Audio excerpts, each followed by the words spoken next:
ভাই কয়জনের উপর রাজি? কথা বলে না। কয়জন সাহাবী? বলে না কথা। না খালি অল্প কয়জন?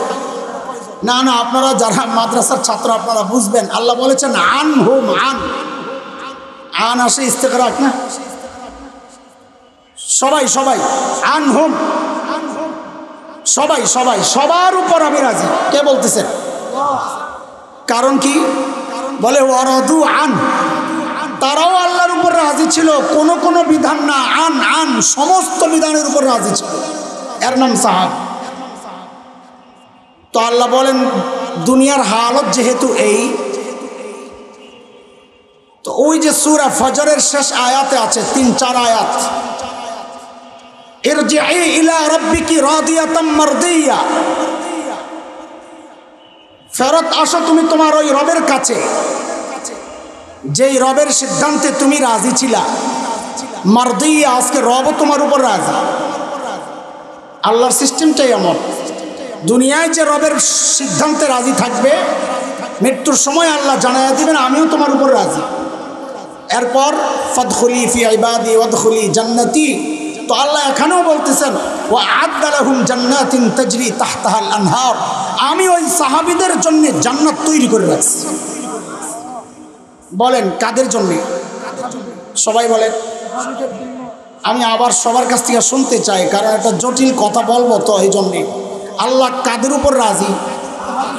বলেন সমস্ত সাহাবীর উপর। আল্লাহ কাদের উপর রাজি? এখানে একটু পেজ ভাঙ্গি পেজ। আমাদের মাদ্রাসার যে কিতাব পড়ানো হয় ফিকহ, একটা কিতাব আছে হিদায়া। খাটো মানুষ তো বড় মুসিবত, মাইক হয়ে গেছে না। ঠিক আছে ঠিক আছে, নামানামির দরকার নাই, আপনারা যেই নামাইছেন সারবেন, ডরাইছি। কি কিতাব ভুলে গেছে? কোন কিতাব? হিদায়াতে উলামায়ে কেরাম, খেয়াল করুন, আপনারা জানেন, তারপরে একটু তাকরার করতেছে। হিদায়াতে ইমামে আবু হানিফা রহমাতুল্লাহি আলাইহির নামের পাশে কোথাও কোথাও লেখা আছে রাদিয়াল্লাহু আনহু।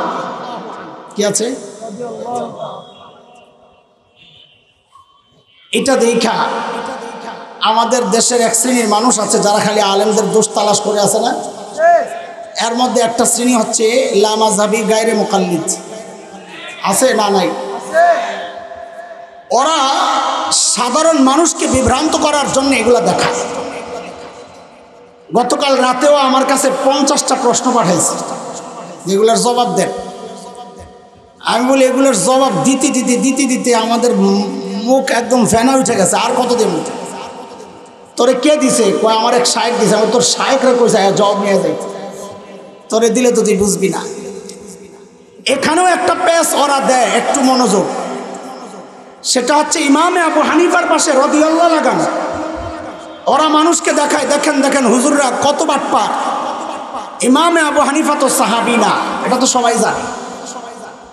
ইমামে আবু হানিফা কিনা? ইমামে আবু হানিফা রহমতুল্লাহি আলাইহি ছিলেন তাবিঈ, সাহাবী। দেখছেন তো তাবিঈ নামের পাশে যে রাদিয়াল্লাহু, কয় দেখছেন ওরা আপনাদের সাথে বাটপারি করছে। ইমামে আবু হানিফারে ওরা সাহাবী বানানোর চেষ্টা করতেছে। কারণ কি? সাথে কি লাগাইছে? বলেন বলেন, সাথে কি লাগাইছে? রাদিয়াল্লাহু লাগাইছে। ওরা মনে করছে রাদিয়াল্লাহু খালি সাহাবীর নামের লগে লাগে, এটা মনে করছে, আর এই জন্য আপত্তিটা জানাইছে। কিন্তু কোরআনের এই আয়াত কি বলে এবার আপনারা বুঝেন। আল্লাহ বলতেছেন والسابقون الأولون من المهاجرين والأنصار والذين اتبعوهم بإحسان। আল্লাহ বলেন সাহাবীরা, والسابقون الأولون من المهاجرين والأنصار, মানে বলেন সাহাবীরা। বলেন সবাই বলেন। এই পুরা আমি যে কোরআনের যে অংশটা পড়লাম, এই শব্দের দ্বারা উদ্দেশ্য কি? উলামায়ে কেরাম বলেন সাহাবী। বলেন এর পর আল্লাহ বলতেছেন ওয়াও কিসের জন্যে? আরে হুজুর পিছনে বলেন না দিওজন ছাত্ররা। আতফ এবং আল্লাযীনা ইত্তাবাউহুম বিইহসান, যারা সাহাবীদের পদাঙ্ক অনুসরণ করেছে দ্বীনি বিষয়ে। আরবি গ্রামারের কায়দা না শুধু, এটা বাংলা গ্রামারেরও কায়দা। ও এবং এই শব্দগুলোর আগে আর পরে যেই শব্দ থাকে এগুলো এক হয় না। যেমন আমি বললাম আমার কাছে জায়েদ আসছে এবং ওমর আসছে, কি বুঝবেন জায়েদ আর ওমর একজন না দুইজন? তার মানে ও এবং এর আগেরটা পরেরটা এক হয় না।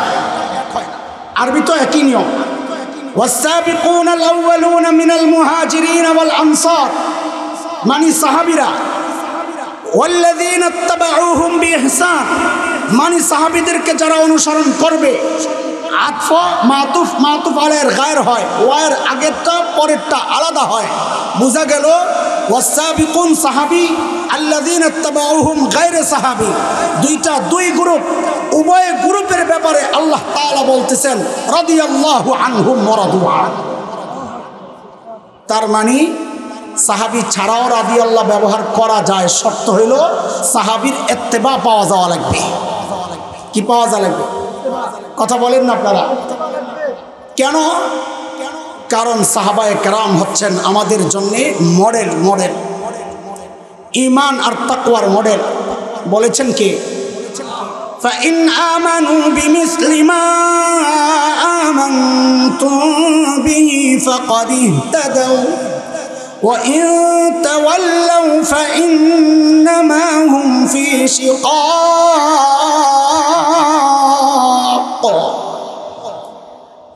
বলে তোমার ঈমান যদি সাহাবীদের ঈমানের সাথে মিলে তো তোমার ঈমান ঠিক আছে, যদি না মিলে বুঝতে হবে ঈমানে ঝামেলা আছে, ঠিক করে নাও।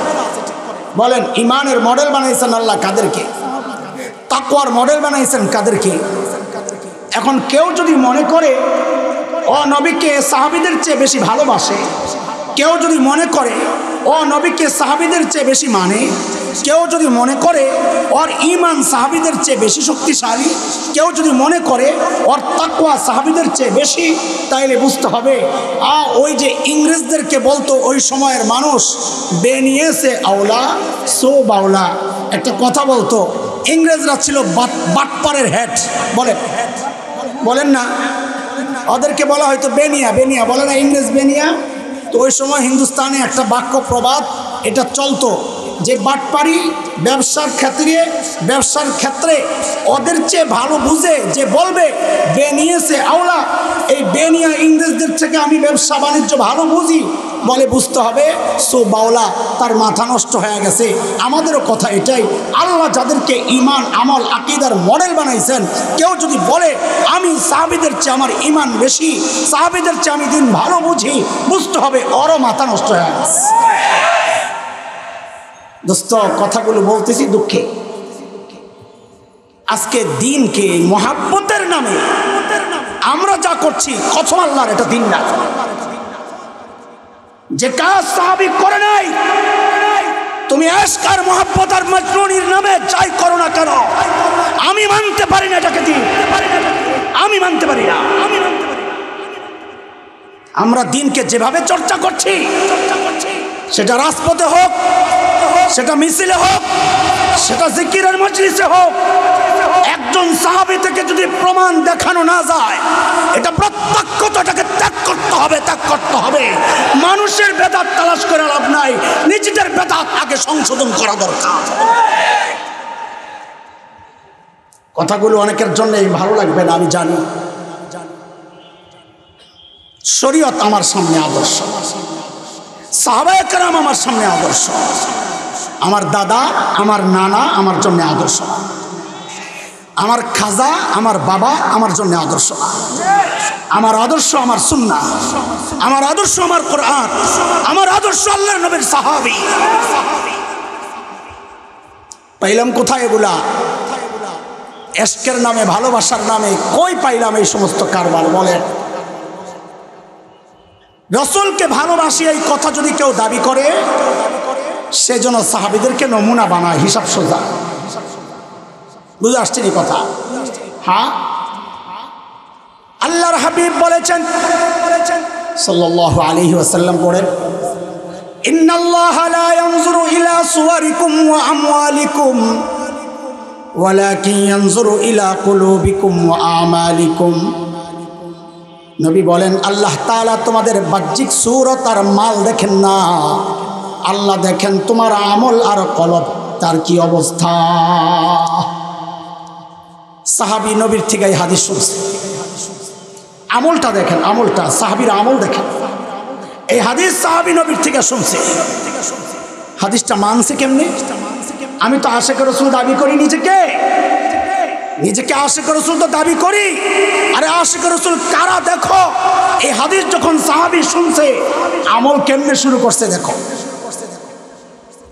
হযরত মুসআব ইবনে উমাইর রাদিয়াল্লাহু আনহু নাম শুনছেন?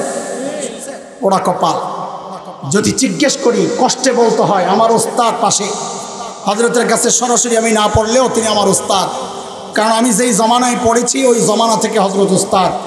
আমার লেখাপড়ার জমানার যত ওস্তাদ আছে সবাই আমার ওস্তাদ।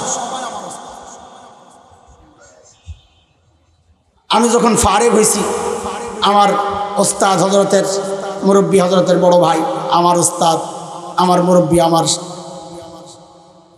ফারেগ হওয়ার পর পাঠাইছেন হযরতের কাছে খেদমত, ওস্তাদ লাগবে আমলাপাড়া মাদ্রাসায়। হুজুরে ভুলে গেছে, হুজুর তো মনে থাকার কথা না, আমার মনে আছে, কারণ ছোট মানুষ আসছিলাম তো খুব কষ্ট লাগছে ওই সময়। পাঠাইছে, যা ওই জায়গায় ওস্তাদ লাগবে তুই যা। তা আমি আইসা বলছি হুজুর পাঠাইছে আমারে, তো হুজুর কয় না আমরা পোলা পাইন রাখুন না। আসলে তো ছোট ছিলাম। আল্লাহ তাআলা আমাদের বড়দের লম্বা নেক হায়াত দান। হযরতের সামনে আমি বসতেছি, কথা বলতেছি, এটা আমার জন্য দুঃসাহস, হুকুম আসছে সেজন্য বলতেছি। হযরত মুসআব ইবনে উমাইর, ওই যে বলতেছিলাম দুঃখে কথাটা বলি, এখন যদি জিজ্ঞেস করি ভারতীয় ক্রিকেট দলের অধিনায়কের নাম কি বলেন, বলবেন কথা কম ভালো সাজিস না আমার লগে, অধিনায়কের নাম কি? হ্যাঁ জোরে ক, রোহিত শর্মা। দেখছে এই জালেমরা রোহিত শর্মা চেনে, মুসআব ইবনে উমাইর চেনে না। এরা বলে আসে করেছে, এরা বলে আসে করেছে। আরে যাদের রক্তের পিচ্ছিল রাস্তায় তুমি ইসলাম পেয়েছ তাদেরকে চেনো না তো তুমি তো গাদ্দার।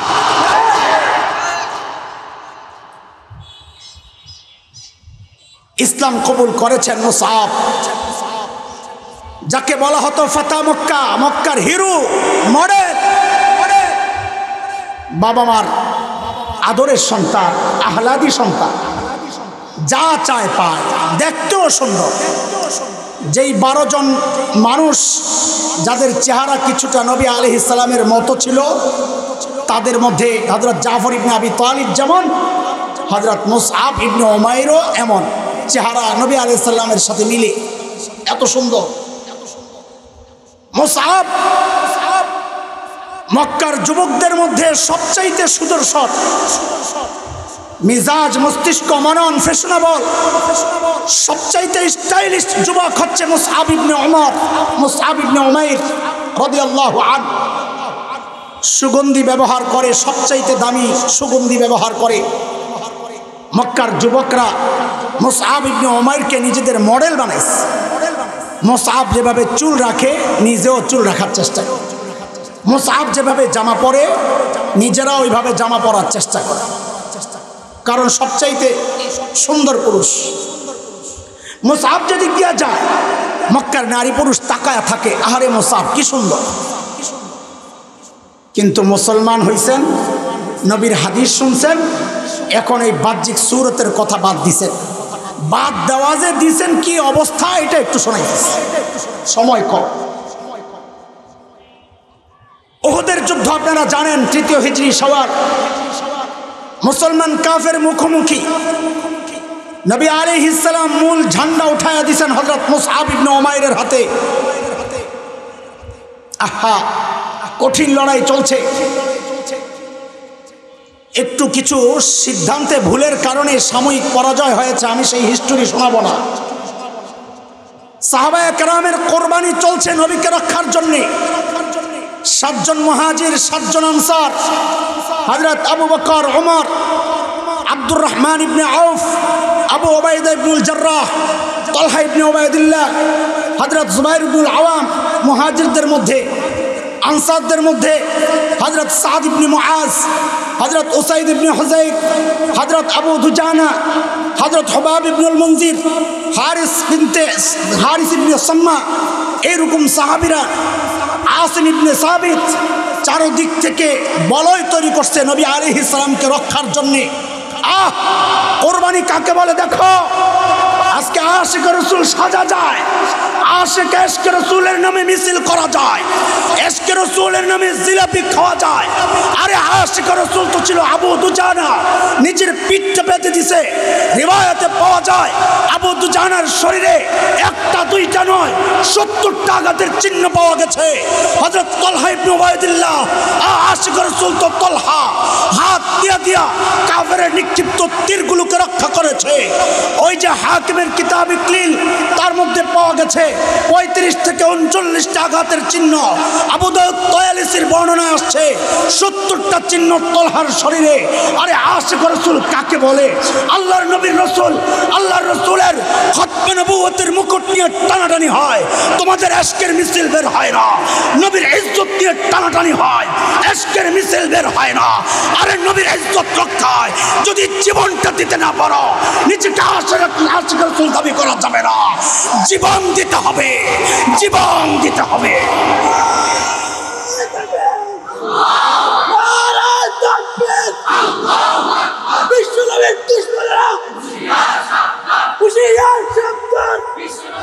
শুনেন শুনেন, কইলে খারাপ লাগবে। বিশ্বনবীর যত দুশ্মন আছে ওরা সবাই হুঁশিয়ার, ঘুমায় আছে আমি আর তুমি। হুঁশিয়ার হওয়া দরকার আশিক রাসূলদের। কথা কট। আজকে কাদিয়ানিরা ধরে ধরে টার্গেট করছে 20টা মুসলমানকে কাদিয়ানি বানাবে। আমি জিজ্ঞেস করতে চাই, তুমি কয়জন কাদিয়ানিকে টার্গেট করেছো তাকে মুসলমান বানাবা? তো ওদেরকে হুঁশিয়ার করে লাভ কি? হুঁশিয়ার তুমি হও। লড়াই চলছে। হযরতে মুসআব ইবনে উমাইর ঝান্ডাওয়ালা শহীদ হয়ে গেলেন। আমি ইতিহাস টান দিচ্ছি না। যুদ্ধ শেষ। ও যুবক, খেয়াল করে শোন, যুদ্ধ শেষ, কাফেররা চলে গেছে। নবী আলাইহিস সালাম লাশ জড়ো করতে বলেছেন, লাশগুলো জড়ো করো, দাফনের পালা। আহা, 70টা লাশ, দাফন কেমনে করবে এত লাশ? 70টা কবর খোদাই করা তো জানতেন কথা না। এর মধ্যে মুসলমান মনের দিক থেকে একদম ভেঙে বসছে। কেন ভেঙে বসছে? নিজেদের আপনজন হারায়া, নিজে আহত হইয়া? না না, তুমি সাহাবী চেনো না। সাহাবায়ে কেরাম ভেঙে পড়েছে যখন দেখছে উতবা ইবনে আবি ওয়াক্কাস নরদমের পাথরের আঘাতে আমার নবীর নিচের 2 দাঁতের পাশের, ডান পাশের নিচেরটা, আর রবাইয়া আর সুফলা আল ইউমনা, নিচের 2 পাশের, নিচের মাঝখানের 2 দাঁতের ডান পাশের নিচের দাঁতটা ভেঙে গেছে, রক্ত পড়ছে। সাহাবায়ে কেরাম যখন দেখলেন আব্দুল্লাহ ইবনে কিম্মার পাথরের আঘাতে আমার নবীর হেলমেটের টুকরা মাথায় ঢুকে গেছে, সাহাবায়ে কেরাম যখন দেখলেন আব্দুল্লাহ ইবনে শিহাব যুহরির পাথরের আঘাতে আমার নবীর মাথাটা ক্ষতবিক্ষত হয়ে গেছে, ওই দৃশ্য দেখে পাগলগুলা হাল ছেড়ে দিছে, পা বাড়ে না, হাত যায় না। তো নবী বলেছেন, এক কাজ করো, এক কবরের মধ্যে 2 জনকে দাফন করো, তাও কাজ একটু কমে গেল। বলেন, এক কবরে, কথা বলেন, এক কবরে শহীদকে দাফন করার একটা সিস্টেম আছে, আপনারা জানা থাকার কথা আপনাদের। 1 নম্বর হচ্ছে তাকে গোসল দেওয়া যাবে না, জানেন তো? কথা বলেন, যেই পোশাকে শাহাদাত বরণ করেছে সেই যুদ্ধ পোশাক সহ তাকে দাফন করতে হবে, রক্তাক্ত। কেন জানেন এটা? হ্যাঁ, এই রক্ত সহ রক্তাক্ত পোশাকে দাফন কেন করতে হয় তা কি জানেন? আরে একটু শুনে,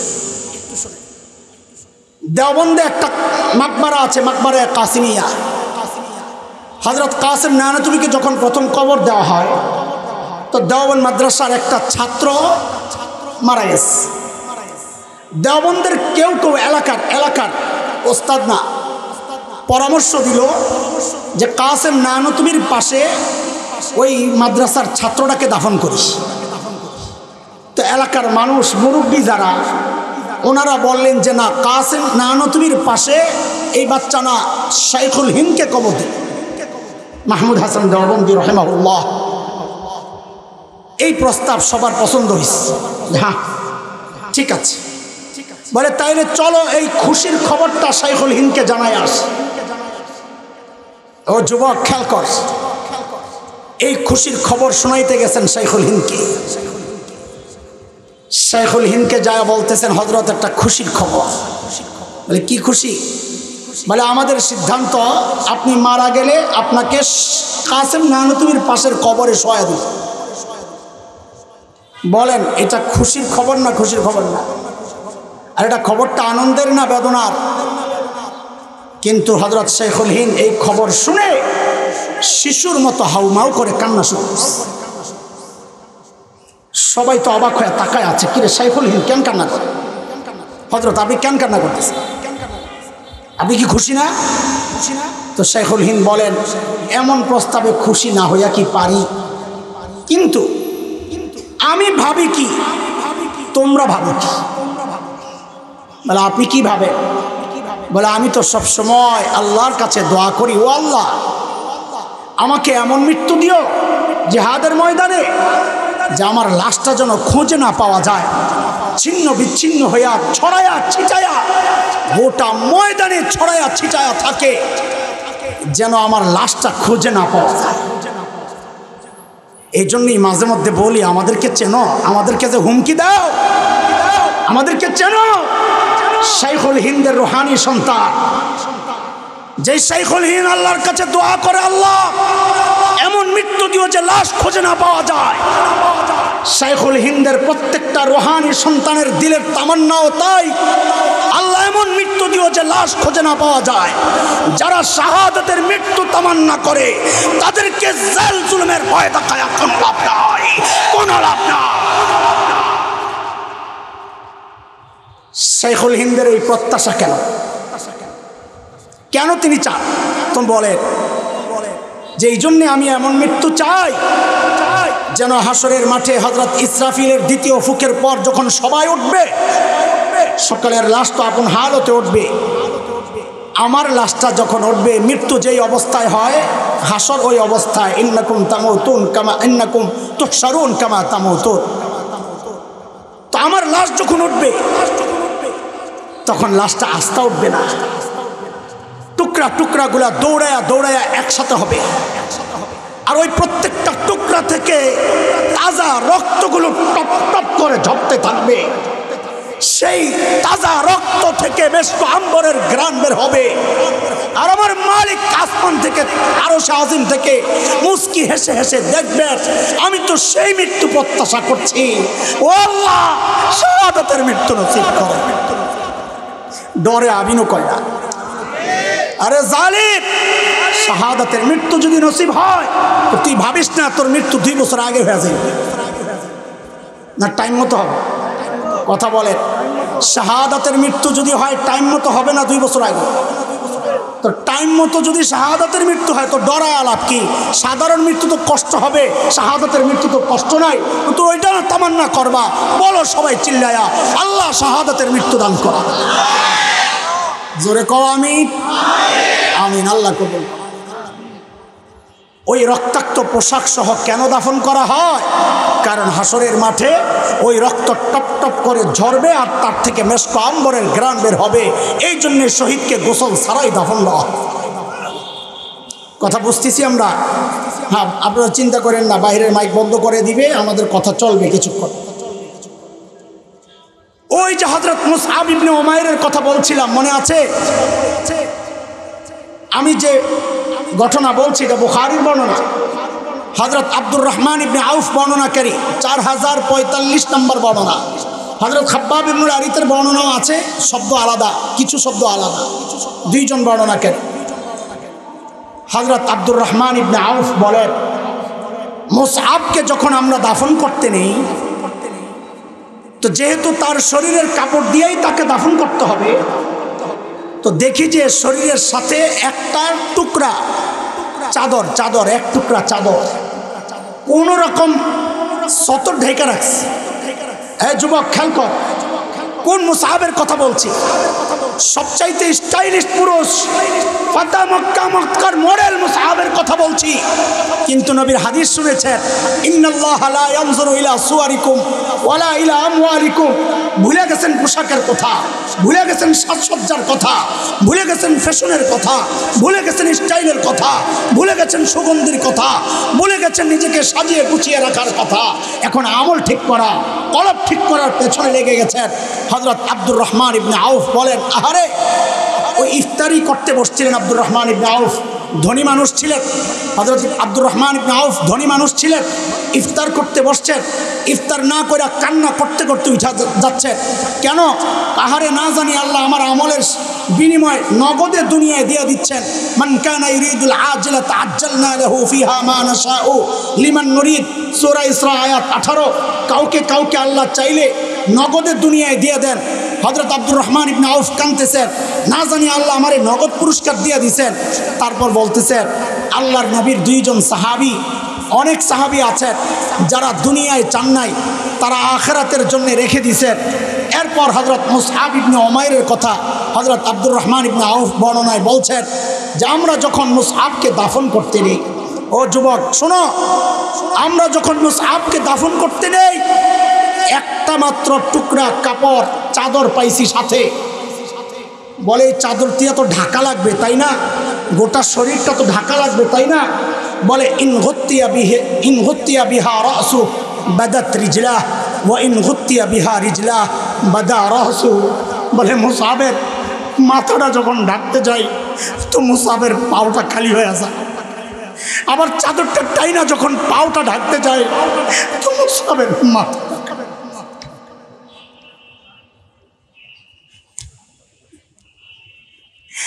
হযরত খাব্বাব ইবনুল আরিদ বলেন, নবী আলাইহিস সালামের কাছে গেলাম, ইয়া রাসূলুল্লাহ, মুসআবের মাথা ঢাকতে গেলে ওর পাও খালি হয়ে যায়, পাও ঢাকতে গেলে মাথা খালি হয়ে যায়, এখন কি করব?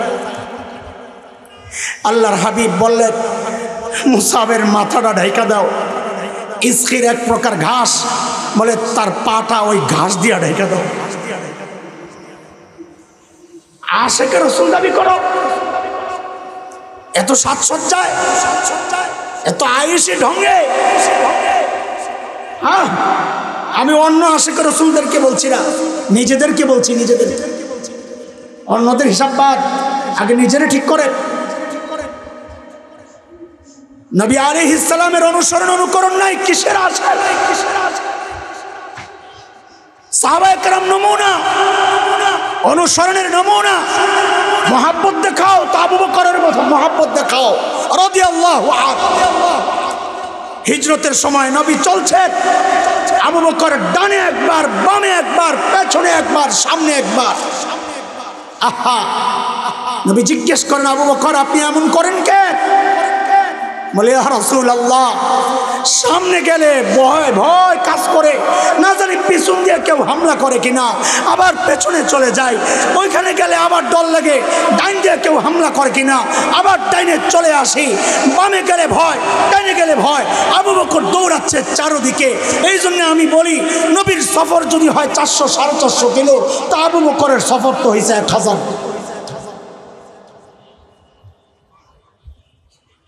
নিজের নবীর মতো কিভাবে সাজাইছেন আবু বকর। রিওয়ায়াত পড়ো, মদিনায় যখন ঢুকেন হযরত আবু বকর, নবী পিছনে, আবু বকর সামনে। নবী কোথায়? আবু বকর। আল্লাহ বাঁচাইছে, ওই যুগে ফেসবুক ছিল না, ক্যামেরাওয়ালা মোবাইল ছিল না। পাহাড়ের চিপার থেকে একজন একটা ছবি তুললে ফেসবুকে দিয়া কত দেখো আবু বকরের কারবার, নবীর পিছন দিয়ে দিয়ে আটতাছে। কিন্তু আবু বকরের দিলের হালত তো ও কি জানে, ওর তো কিছু লাইক দরকার, ওর তো কিছু শেয়ার দরকার, ওর কিছু ভিউ দরকার। হায়রে পুরা কপাল। আবু বকর সামনে সামনে হাঁটতেছেন কেন? কারণ এই মানুষের একটা নেচার হচ্ছে মানুষ মহাব্বতের নামে মাহবুবরে কষ্ট দেয়, মহাব্বতের নামে মাহবুবকে কষ্ট দেয়। হুজুরের সাথে একটু মুসাফা করা লাগবে, চারদিক থেকে এমন জাতা মারে হুজুর ময়রা যাক, আমার আগে মুসাফা দরকার। মহাব্বতের নামে মানুষ মাহবুবকে, সাইয়্যিদনা আবু বকরের চিন্তা, নবী আলাইহিস সালাম যদি সামনাসামনি থাকেন তো যারা চিনেন, যারা 11 এবং 12তম নবুয়তের বছরে এসে হজ করে মুসলমান হইয়া বাইআতে উকবা উলা সানিয়া করে গেছে তারা তো চিনবেন, কিন্তু যারা চিনবেন না তারা নবীকে কষ্ট দিবে না। আমারের সামনে দেখা এসে আমার সাথেই মুসাফা করবে, যা খাওয়ার লাগে আমি খাই। আবু বকর সামনাসামনি হাঁটতেছে, বিষয়টা না। আমি যেটা বলতে চাচ্ছি, লোকগুলা নবী আর আবু বকরকে আলাদা করতে পারলো না। কেন পারলো না? কারণ মদিনাবাসী তাকায়া দেখে দুইজনের চুল একরকম, দুইজনের মোষ একরকম, দুইজনের দাড়ি একরকম, দুইজনের জামা একরকম, দুইজনের হাসি একরকম, দুইজনের চলা একরকম, দুইজনের বলা একরকম, যা দেখে সব একরকম, বুঝার কোনো উপায় নাই কে নবী কে সিদ্দিক। আল্লাহু আকবার। এত সোজা শেখে রাসূল হওয়া। বলে টের পাইল কোন সময়?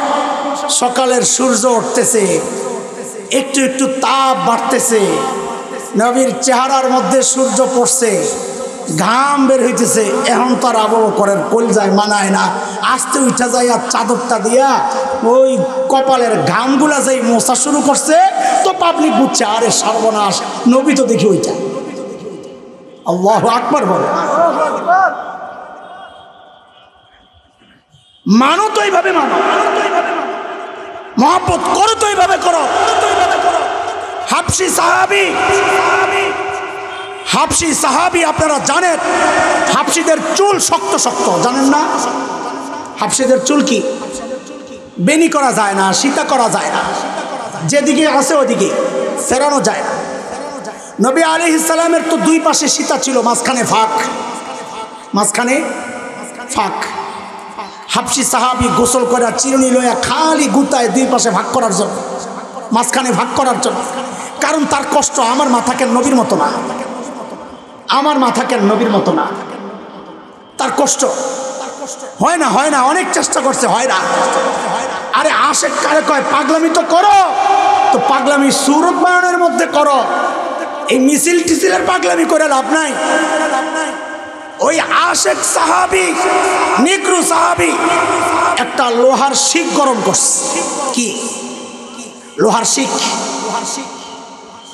আগুনে দিয়া রাখছে, যেই টাটকা গরম হয়েছে, লাল টকবগে হয়ে গেছে, সাহাবি আস্তে ওই শিক আইনা মাথা বরাবর মাঝখান দিয়া লাগাইয়া দিচ্ছে। চুল চামড়া গোস্ত পুইড়া মাঝখান দিয়া এইরকম ফাঁক হয়ে গেছে। সঙ্গীরা জিজ্ঞেস করতেছে, আরে পাগল তুই কি করবি?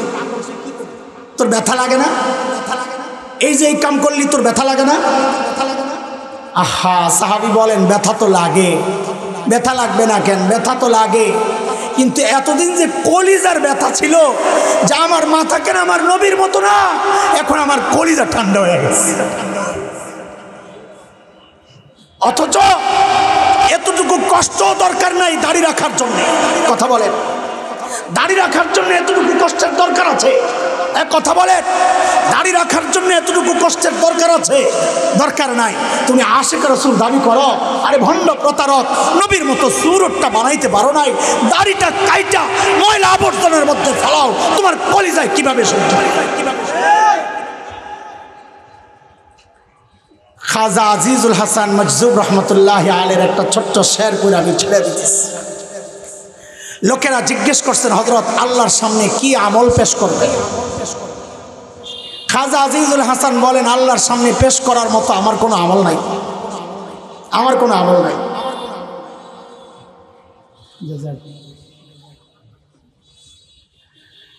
আলহামদুলিল্লাহ পড়েন, পড়েন না আলহামদুলিল্লাহ। আল্লাহ আল্লাহওয়ালাদের সোহবত, আল্লাহওয়ালাদের মজলিস আমাদের জন্য গনিমত। আবার বলেন আলহামদুলিল্লাহ। আল্লাহ আমাদের সমস্ত বড়দেরকে লম্বা নেক হায়াত দান করুন। আমি শেষ করবো, এখন নামাজ হবে, আমার টাইম যেটা আমি জন্য দেখতেছি। খাজা আজিজুল হাসান মজদুব। বড়রা তো আমাদের মতো না, আমরা আমল করি অল্প, ভাবি অনেক কিছু করছি, আর বড়রা করতেন বেশি, ভাবতেন কিছুই করি না। খাজা আজিজুল হাসান মজদুব হাকিমুল উম্মতের খলিফা তো বলেন, আল্লাহর সামনে পেশ করার মতো আমার কোনো আমল নাই, কিচ্ছু নাই। বলে তবে আমি একটা চিন্তা করে রাখছি। বলে কি চিন্তা করছেন? বলে আমি আমার দাড়িগুলারে এইভাবে ধরবো আল্লাহর সামনে। বলে আনছি। বলে কি আনছেন? বলে তেরে মাহবুব কি আরব शबाहत लेके आया हूँ,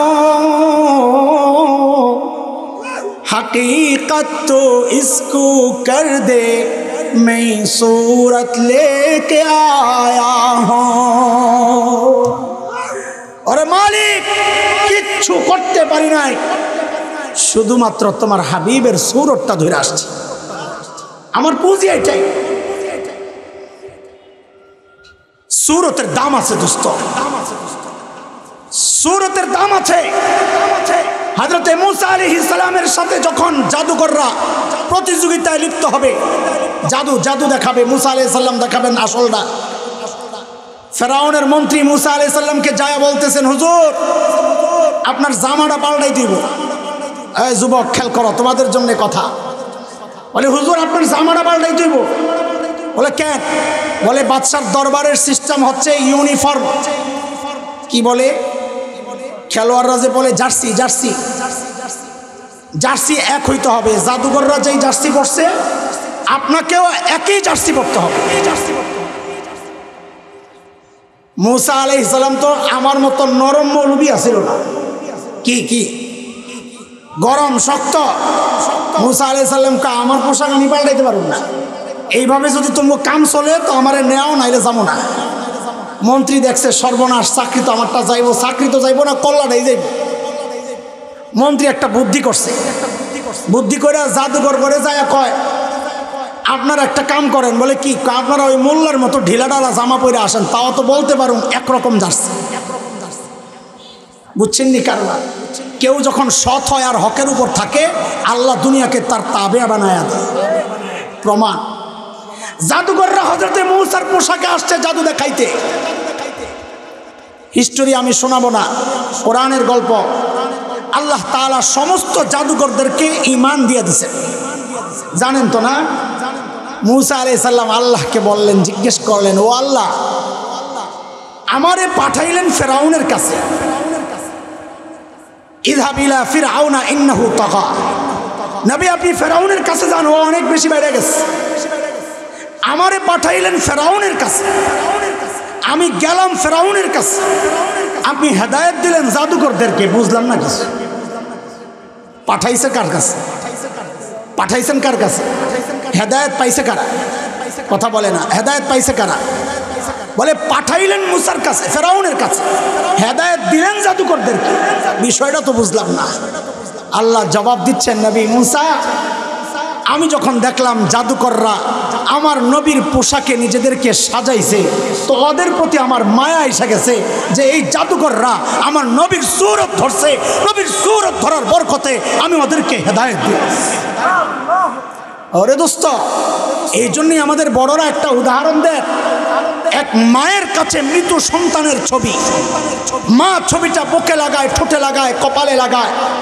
আরে আমার কলিজার ধনের ছবি। একজন দেখে বলে এই ছবিটা পুড়ে। বলে না, আমি এই ছবি পড়তে পারবো না। বলে কেন? বলে আমার কলিজার টুকরার ছবি। বলেন তো এই ছবির মধ্যে সন্তানের কোনো গোশত আছে? হাড্ডি আছে? চামড়া আছে? পোশাক আছে? কিচ্ছু আছে? কিচ্ছু নাই। দেখতে শুধু ছেলের মতো, তাতেই মা ছবিটা পড়াইতে রাজি না। সেজন্যই তো বড়দের কাছ থেকে শোনা, আমরা দাড়িওয়ালারা আল্লাহর কাছে বড় আশাবাদী। একজন মা তার সন্তানের মতো ছবি দেখতে, এটা মা পড়াইতে রাজি না। মা সন্তানকে যতটা ভালোবাসে, আল্লাহ তার হাবিবকে তার চেয়ে হাজার কোটি গুণ বেশি ভালোবাসেন। মা সন্তানের মহাব্বতের কারণে সন্তানের ছবিটা যদি পড়াইতে রাজি না হয়, দাড়িওয়ালার আশাবাদী আল্লাহ তার হাবিবের মহাব্বতের কারণে হাবিবের সূরতওয়ালাদেরকে ইনশাআল্লাহ ইনশাআল্লাহ জাহান্নামের আগুনে পোড়াবেন না, ইনশাআল্লাহ পোড়াবেন না, ইনশাআল্লাহ পোড়াবেন না। ও আশিকে রসুল, আগে সুরত তো বানাও, নবীর আখলাক তো বানাও, সাহাবিওয়ালা জিন্দিগি তো বানাও। তাইলে আর মিছিল করা লাগবে না, তাইলে আর জিলাপি খাওয়া লাগবে না। মৃত্যুর সময় আল্লাহ সুসংবাদ দিয়াই জান্নাতের মেহমানদের দলভুক্ত করে দিবেন। চিল্লা এখন ঠিক কিনা? ইনশাআল্লাহ ইনশাআল্লাহ আজকের এই ইসলামী মহাসম্মেলন থেকে ডাক দিয়া যায়, আল্লাহ তাআলা আমাদের জন্য যাদেরকে নমুনা বানাইছেন, সুন্নতের নমুনা, ঈমান আমলের নমুনা, তাকওয়ার নমুনা, কোরবানির নমুনা, ইখলাসের নমুনা, সেই সাহাবাওয়ালা জিন্দেগি বানান। তো বোঝা যাবে আপনিও আশিকে রসুল হওয়ার চেষ্টা করতেছেন। আল্লাহর নবী তার সময়ের আশিকদের ছাড়া যেমন জান্নাতে যাবেন না, এই যুগের আশিকদেরকে ছাড়াও নবী জান্নাতে যাবেন না ইনশাআল্লাহ। আল্লাহ সুবহানাহু ওয়া তাআলা হযরতে সাহাবায়ে কেরামের মতো আমাদেরকে প্রকৃত আশিক বানায় দেন। আমিন। ওয়া আখিরু দাওয়ানা আলহামদুলিল্লাহি রাব্বিল আলামিন। আসসালামু আলাইকুম ওয়া রাহমাতুল্লাহ।